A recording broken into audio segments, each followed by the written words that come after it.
channel, and hello if you're new. In today's video I thought it'd be really fun to do a bit more of an in-depth, detailed get ready with me makeup routine, because I do make quite a few on my TikTok. However, this one I just thought it'd be nicer to go a bit further in depth and talk you through it a bit more. As you can probably see, I'm recording this intro after pre-doing my makeup, so I'm going to send you back in time to when I first started. So let's all be nice, let's be kind, and let's prepare ourselves for the jump scare. Okay, I am aware that this is probably a bit of a jump scare compared to the beginning of this video. However, let's all be nice, and skincare is already done, so let's get into it.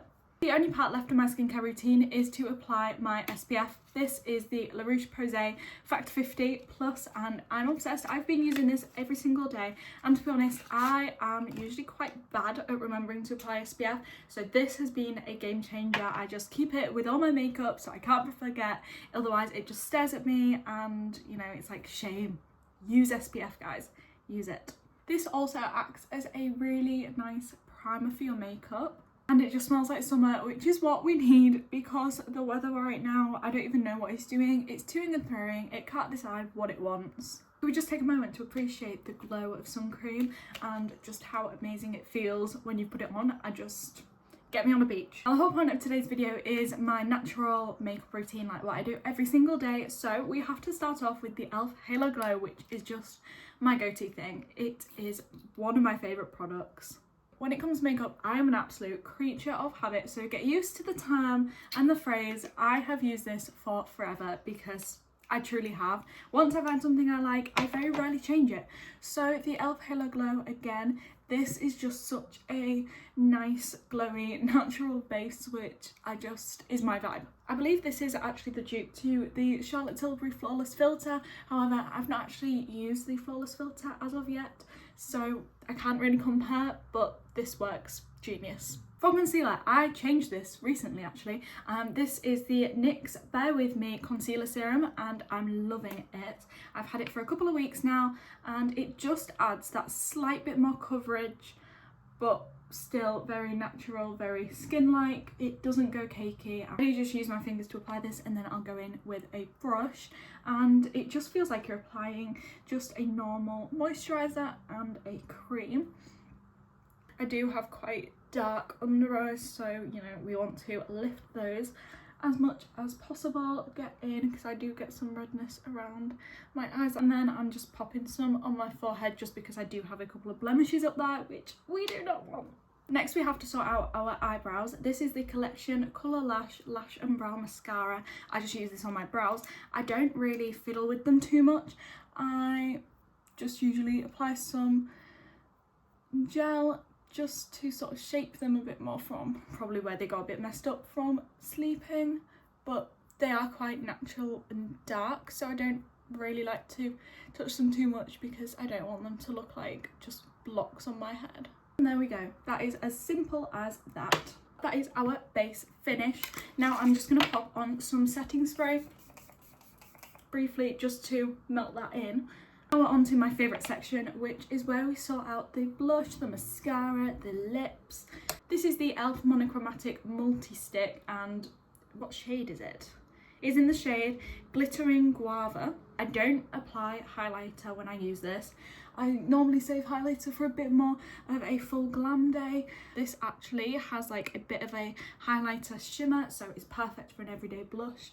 When I apply blush, I sort of apply it on the apples of my cheeks and work my way up, because I like the sculpting of it, but I do also want it to be on my cheeks. I don't know, I know some people just like pop it up here slightly, but I do like to bring it a bit further down just to give that bit more of a princessy full look. And then as it is approaching summer, we do have an additional step of bronzer, which we're just going to slightly bronze over the forehead. I don't go too crazy about it, but I do just like to add a little bit more colour. This is just a Revolution bronzer, which I'm pretty sure I got this in an advent calendar a good few years ago, and I just love it. The last step to sort of our base makeup, we have the Maybelline Fit Me Matte and Poreless powder, which again, this is my second one of these because I very sadly ran out a couple of days ago, so I had to rush to Superdrug and repurchase. And I mainly focus my powder under my eyes just because that is where it probably bags the most and I want to cover up. I just put powder everywhere that I concealed, just to sort of add that bit more of like firm and protection, and melt it in with the setting spray again. This setting spray is the e.l.f. Power Grip Dewy Setting Spray. Again, I'm on my 3rd bottle of this because I just keep going through them.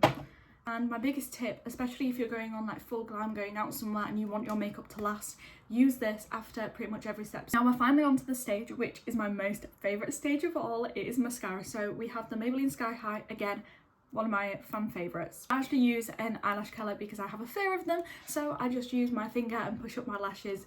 It does the same job, and just less scary than a massive metal contraption. I am very nearly out of this, which just makes me so sad. However, it does give me a chance to experiment with different mascaras, because honestly I have a whole drawer full of mascaras, but I'm a creature of habit. I just reach for the same mascara continuously until it's run out, and then I'll change, and then I'll reach. But this is my most repurchased mascara. When applying, I also do like a little bit of a wiggly motion. I just feel like it lengthens your lashes a lot more. And don't forget those corner lashes, because these are your length. Let's just take a moment to look at that difference in the eyelashes. This is crazy. Again, without an eyelash curler, however, I did push them up, so it does have the same effect, but you can just see. I'm also a major bottom lashes girl. I put mascara on my bottom lashes. I can't help myself. I know some people love it, some people hate it, but for me, it just makes the makeup look. The last step is lips. So we're going to start off with some Vaseline. This is the Cocoa Butter one, and it's my I always feel like just applying that bottom base of Vaseline before applying lipstick just gives it that nice sort of glow but not gloss look if you just want a normal lipstick, and I'm obsessed. Lipstick wise, recently I've been using the Charlotte Tilbury Pillow Talk one, and it's pretty much like a balm consistency. However, I will say a mistake I made when I first got this is I wound it up and then I didn't realise that you can't actually wind it back down. So if you go for this, make sure you only wind it up as much as you need, because it does make it rather difficult. And with that, that is our makeup look complete. So thank you guys so much for watching this video. If you got this far, don't forget to like, comment and subscribe to my channel, and I will see you all in the next one.